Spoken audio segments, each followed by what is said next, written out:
Hello, welcome back to Ireland AM. Hold on. Our next guest is one of Ireland's most famed singers, having performed with the likes of Tom Jones, Rod Stewart, Meatloaf. We could go on all day, actually, to be honest. Now she's taking to the stage playing one of the greatest Irish mothers in history. And Imelda May is here. Good morning to you. Hello. How are you? Lovely well? to see you again. We're well. How are you? Because you were in hospital for a bit. I know. St. Vincent's, they're amazing people in there, but I'm good. You're good. Yeah, it was in good hands. You've had quite the summer, because I just kept on watching. I was so jealous not to be there. You were in Cork with the Corrs. We both missed the I Corrs. We were know. like, we're raging. And Natalie and Bruglia and everything. Was that a bit of crack? That was great. God, can you imagine what it was like backstage afterwards with us? No, genuinely, how was it backstage afterwards with you? Give us the goss. We had sore heads the next day. Did you have the crack in Cork? Oh, totally.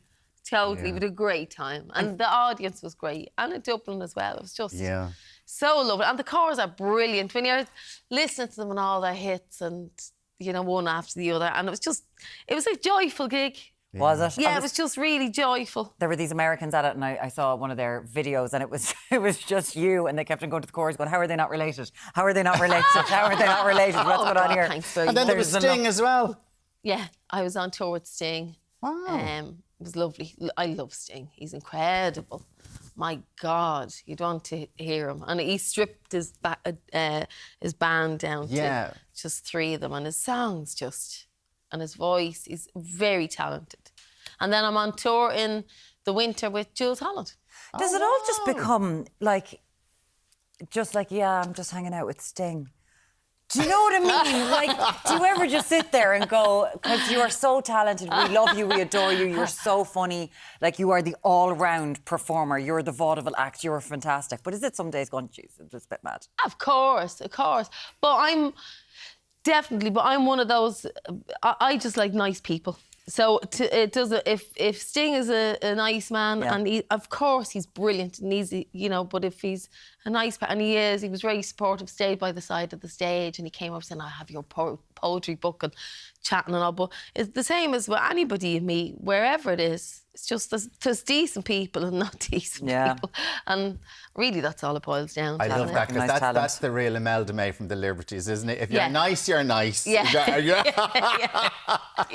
And we won't take any of that crap from you. Yeah, exactly. That was me, ma'am. Take people as you meet them. Yeah. You know, don't worry about what you hear, what they are or should be. Yeah. Take someone.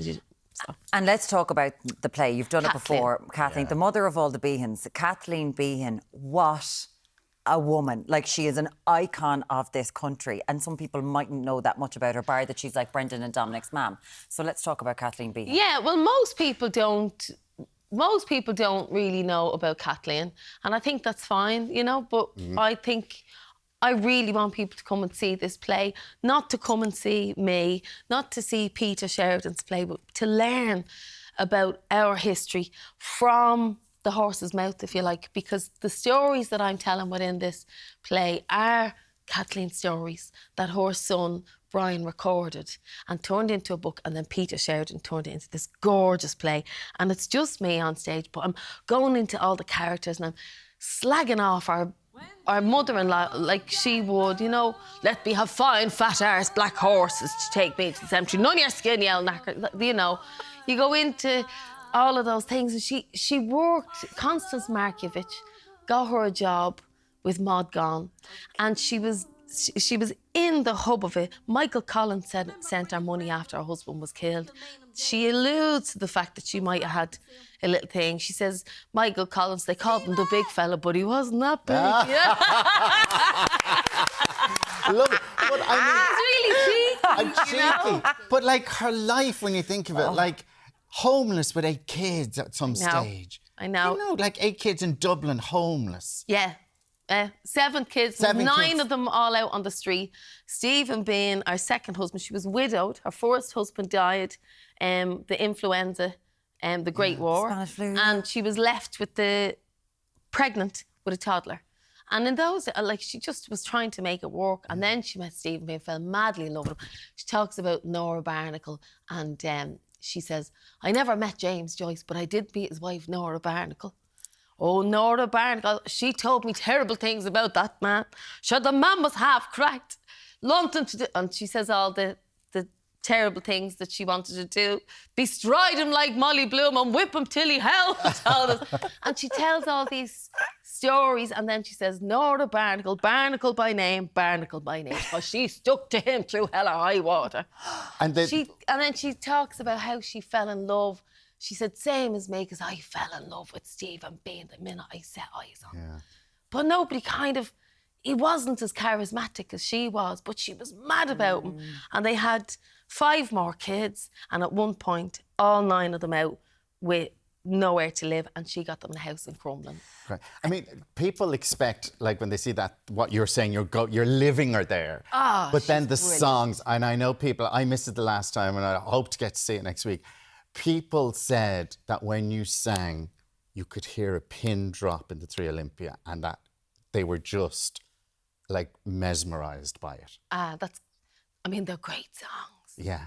So tell us about the songs that you sing throughout the show as well. Well, Kathleen brought out her first album in her 80s. Yeah. Crazy and stuff. She remembered a huge amount of songs that she actually became very important for documenting songs that would have been lost. And she was able to sing at the drop of a hat. So it's not necessarily a musical.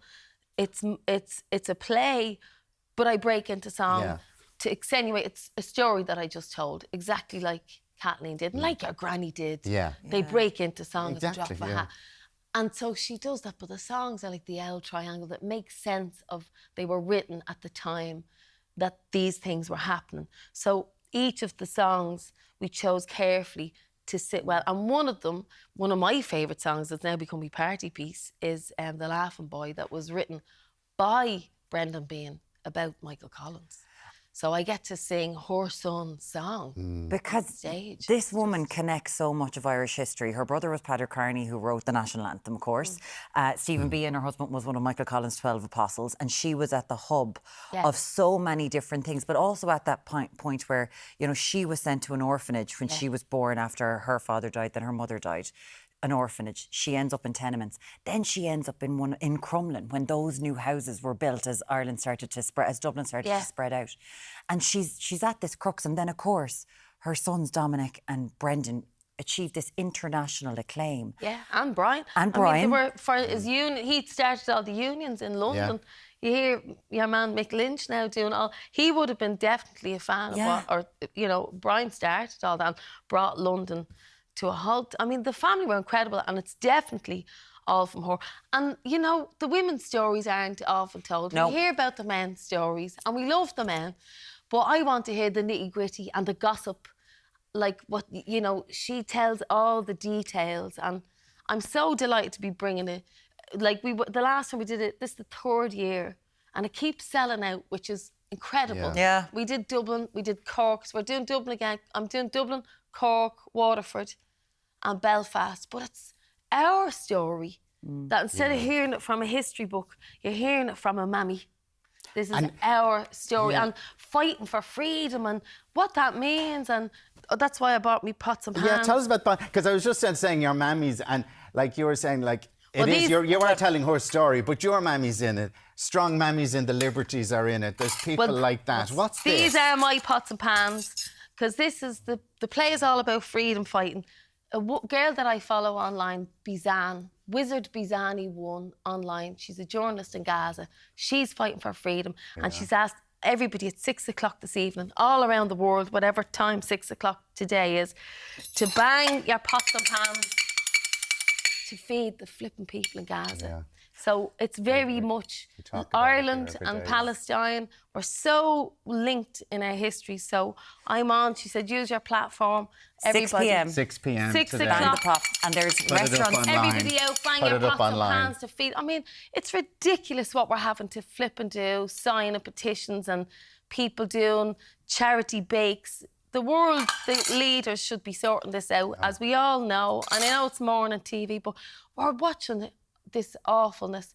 And then here's me trying to do an interview about Kathleen and the freedom fighting, and I'm feeling it every night that these women really fed their families when they were hungry and fought for freedom and did so much. So I'm on to do my... And anyone, anything can do. And I know you say that, but there's restaurants around Ireland doing plates for Palestine at the minute. They're supporting this issue. They're trying to get more aid and they're trying to support people who are inside in Gaza, that you can get any money to them. Obviously, food is so expensive now.